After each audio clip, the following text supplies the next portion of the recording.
What is up, guys? Welcome to another video. That Geeky guy here, and today we'll be looking at a Phi Rising Rebellion classic constructed deck list, basically a deck tech video, and we're gonna go through the equipment first, of course, then we're going to the deck list. So you can find the whole deck list in my Patreon, but fret not, if you're not a Patreon, you can actually still go through the deck list by pausing my video, which shouldn't be that difficult to do. I will just basically show the whole deck list. But if you do want to deck list, just head over to my Patreon. Now, okay, let's take a look at the loadout here. So for the weapon, super simple, Searing Ember Blade, the best weapon I think for Phi currently, unless people figure out how to actually integrate Kodachis into Phi, but it's gonna be a bit of a challenge if you wanna go with Kodachi. So Searing Ember Blade it is. And then we have a Flame Scale Furnace, so a Draconic equipment, the chest, and then Tunic, Momentum, now Rune Robe, Snapdragon Scalers, Stubby, Tide Flippers, and also Tiger Stripe Shuko. Now, as for the armor itself, so for the chest piece, you want to play Furnace against classes that swing really hard, like Dorinthia and stuff, and you want to have that extra armor. So it has pretty much the same usage as a Blushy Scalara in Briar, so that's how Flame Scale is going to work in Phi. For Tunic, it's always good to have that resource floating, Stubby Hammer to go for a super wide turn, and Tiger Stripe for to use it against classes that have a damage prevention. So what do I mean by damage prevention? Classes like Illusionist, Prisms, and also I would say to play this against Oldheims. Star Wars luckily has rotated out, so no problem with that. So you want to play this against I believe Oldheim and Prisms, Illusionists. Well, basically any classes that have damage prevention. Maybe even against Guardian if they are playing Steadfast. But this is pretty good card to have, and of course Stubby Hammerers for the huge wide turn if you're going for more of aggressive play. So I'm going to collapse this. Okay, the collapse function is not working, but it's okay. We can always scroll down and go into the cards. So brand with Cinderclaw, so 3 copies of those. We are on 3 reds, 3 copies of Breaking Point. So Breaking Point is a you want to play this against classes that really I would say really value the arsenal, like Lexi and stuff. Beside that, it is safe to actually take it out because Breaking Point Chailing 4 is not something that you can hit early on in the game easily, especially if you have less than you have only like 1 Phoenix Flame in the graveyard. So you want to pitch this away during early game, and then when it comes back to you, you get to use it to its fullest potential by having the Chainlink 4 and activating its Rupture. So you want to have that. So Brand with Cinderclaw is another card that is really interesting because you can actually pair this up with a bunch of generic or normal ninja cards in order to give it the Draconic type. But I do try to squeeze in some generics into this deck, and it just doesn't feel right. But yeah, I'm betting that in the future we will be seeing some hybrid fights, or maybe people are already experimenting with it. So cards like Ravenous Rebel, E-Strikes are going to be good when paired against Brand with Cinderclaw. It is also possible to play this and then play another weapon instead of Searing Ember Blade, maybe Age of Autumn. And then because I doubt anyone want to go Kodachi when playing Phi, but that is still a possibility. So next we are looking at Cinderskin Devotion. So this is pretty simple. So don't worry when they are mentioning 2 or more Draconic Chainlinks, because the card by itself also counts as a Chainlink. So you can actually play, for example, Brand with Cinderclaw, and then Cinderskin, it has go again. So you don't have to worry much about that.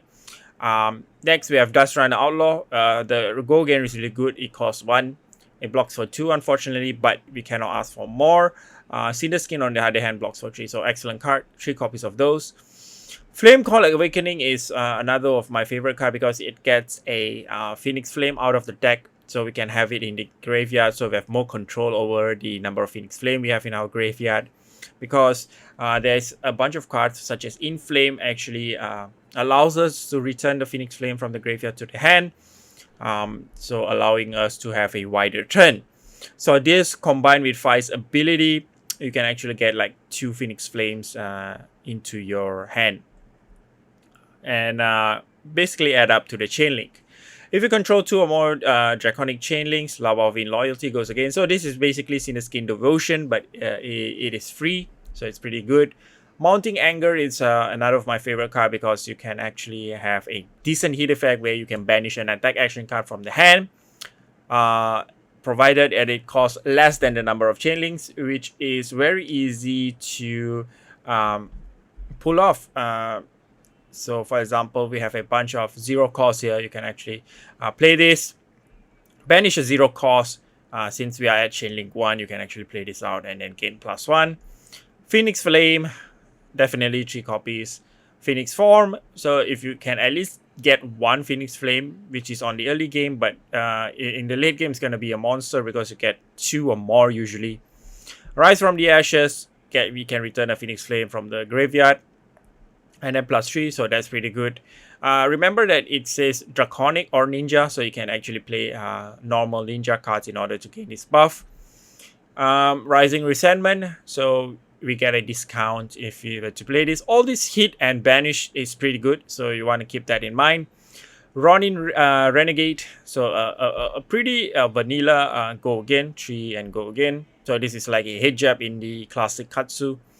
So Spreading Flames, you definitely want to start out the whole combat chain with this card, so all the cards will get the benefit of having +1.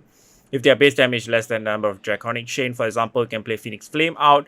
If you play Phoenix Flame at the chain link 2 and above, it's going to get self-buff it for 1 and then another 1 from Spreading Flames. So Thor is a card that you want to play against Frostbite enemies, so you want to make sure this sideboard is out against non-Frostbite enemies. And then Tome of Firebrand, 2 copy of those, so you get to draw 2 for 1, which is pretty good. So if you have a Tunic up, this is going to be a huge value, similar to Art of War. If you have Tunic floating, so play Art of War on those turns. And then for Draconic attack this turn gets +1. This is like a super efficient +4, spreading the damage out really efficiently. So also it blocks for 3, nothing else to say here. 2 copies of yellow, and then 2 copies of blue for Brand of Cinderclaw. So these are our blues. You might be able to replace Engulfing Flame Wave, but I still think the hit effect is decent because we do have a lot of attack actions. So this is pretty easy to hit. Rise from the Ashes, just because of the nice return the Phoenix Flame effect. So I think we should have 1, 2, 3, 9, 12, 15. We have 17 blues.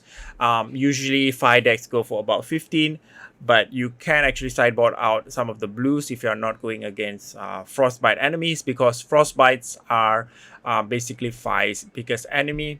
Its biggest weakness because of the resource constraint, but with 17 you should be good, as is the amount of blues in the classic Katsu deck. If you sideboard correctly, you should be fine. Now I have the tabletop simulator here up, so I can show you guys how a typical turn goes. So depending on your enemy, you want to swap out your equipments. We even have a Nalrun Robe and a Tide Flippers for Kano and stuff. So we should be able to, let me just demonstrate. So when you're starting out as 5, what you want to make sure is look for the Phoenix Flame. That's how you want to start your turn out. So definitely look for the Phoenix Flame. Make sure it's in the graveyard. So you may start the game with a Phoenix Flame in your graveyard. So this is super important. Make sure you do not forget to do this. So once the game is start, make sure to always take up your Tunic and then draw 4. So depending on your opponent, if it's Lexi and stuff, you want to go first to make sure that you have the arsenal set up. Or if you think you can have a more aggressive turn by going second, you can do that. So, but make sure to block out the attacks. But the Frostbite is going to be a bit of an issue. So definitely from this hand, we can see we can do something. We can do more than something. So you definitely want to play any non-attack action first. Then get our Phoenix Flame back to our hand. Now we are going to start our chain and make sure we do not break any of those.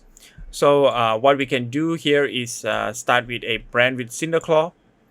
Once you have brand in Cinderclaw, this is coming for 4 because of the rise from the ashes. So this is 4, and then we're gonna pitch this, and then we can swing our Ember Blade. So once we swung our Ember Blade, this is coming for, this is 4, this is another 3, so we do have 1 floating. So 1 resource floating. So for 1 resource, we, depending on how much do you want to push the damage, we can either, definitely you want to play out the Phoenix Flame, but you could hold on to the Lava Vein loyalty and then just play it out the next turn. Or yeah, depending on how you want to do it. So another mistake that I did in this combat chain is you want to take advantage of the Tiger Stripe Shuko if you're going against damage prevention card classes, so you definitely want to keep that in mind. So you play this, make sure to play this instead, because this only applies to attack action card. So you want to play this, and then this can't be prevented, this 1 damage, and then you can swing your blade. But remember, the sequencing of attacks are very important, because by doing this, you are also missing the mass trigger, since this is on the 3rd one. So you can push by going with a Lava Vein loyalty. If they do not block any of this, 1, 2 is not blocked, you can play this. But if they block one of those, just forget it and just arsenal this. So you have a better turn next turn. So once you have those, that's your first turn. We dealt about 1. So we dealt about 4, 5, 8 damage turn, which is okay, with only 1 Phoenix Flame in our graveyard. Now from there, we're going to want to push more. So ideally, you would want to block anything, but usually that doesn't happen in, especially against classes that have Frostbite and decent hit effects. But let's assume we decided to hold our hand, because this is an okay hand. Especially we have a blue here, and we want to have a nice natural go again. So remember, we do have a Lava Vein for loyalty here. So you want to play out Ronin's Renegade here. So this is a natural go again. Once we do that, we can actually play a Flame Call Awakening. So because we play another red card, make sure to pitch. Do not forget to pitch. So we have 2 floating. So because we play this, we can actually search the deck for a Phoenix Flame. So let's search for Phoenix Flame. So we got the Phoenix Flame out, put it into our hand. And then now, what you want to do is you can play out the Phoenix Flame. So this is now 3, 3, and 1.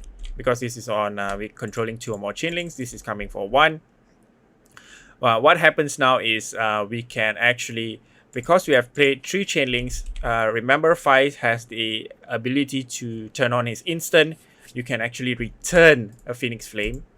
So we can get our Phoenix Flame out, return it to our hand. And then, of course, we want to play it out. So if any of this, if this hits, you get to draw from Mars. If they block this one, no matter, you can restart the chain.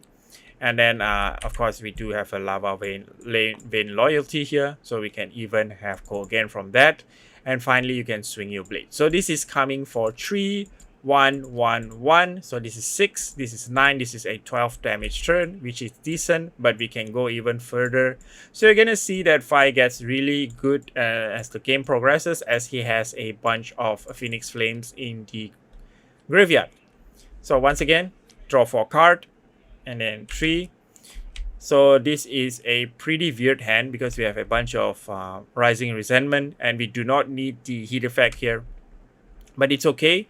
You're going to see that we're going to play Out of War here. Definitely always use the Tunic for it, so you can get the best benefit out of it. So depending on whatever you want to banish.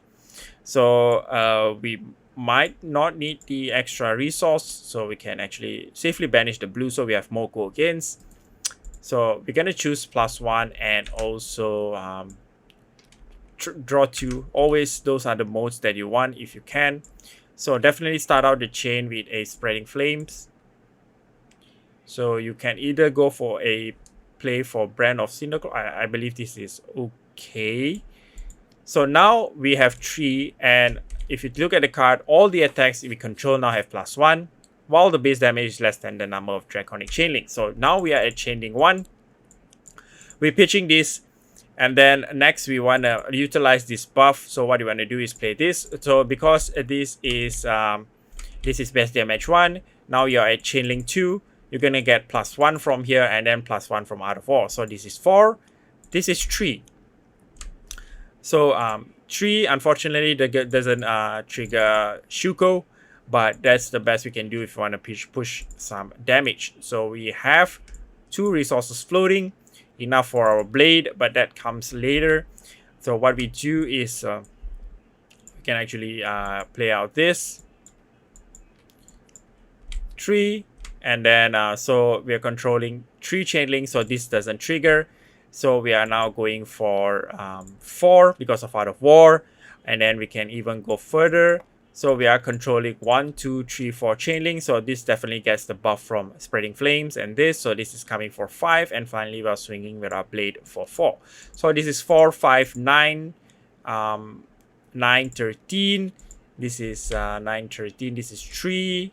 So this is 16, and then this is coming for 20. This is a 20 damage turn.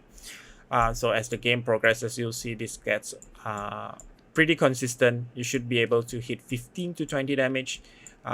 Pretty consistent. Make sure that the sequence of play is really important. Even then, I feel that I can play it a bit better. You can save 1 resource by playing Rising Resentment first. If Rising Resentment hits, you can play Spreading Flames for free, but I do not see the point of doing so because we do have enough resource to pull that off. So that's pretty much it, guys. Those are some of the typical turns. So a few things to remember. Remember your Striped Shukos. Remember your Mars. If you're playing Stubby Hammerer instead, go for those huge turns. Remember 5's ability. Make sure to start the game with a Phoenix Flame. And make sure to trigger its instant once you reach Chain Link 3. Right? So that's pretty much it, guys. Thank you very much for watching. Do like, subscribe, turn on a notification, and see you guys in the next one. Bye.